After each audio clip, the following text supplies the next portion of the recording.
Le jardinier du monde. Dans un monde où la nature s'estompe et où les grandes villes engloutissent chaque parcelle de verdure, une légende émerge, celle du jardinier du monde.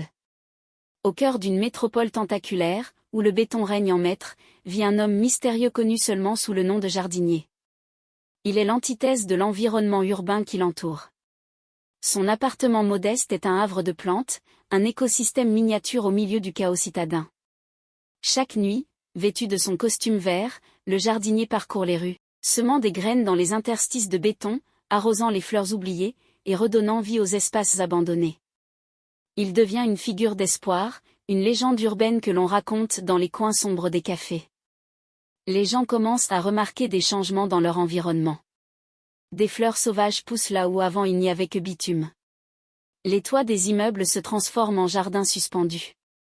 Les ruelles deviennent des sentiers verdoyants.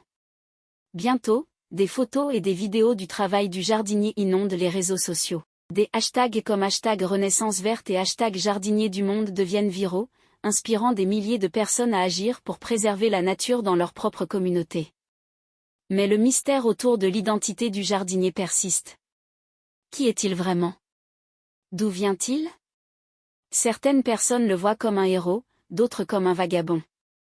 Mais une chose est sûre, son impact dépasse de loin les frontières de la ville, il réveille une conscience collective endormie face à la beauté fragile de notre planète.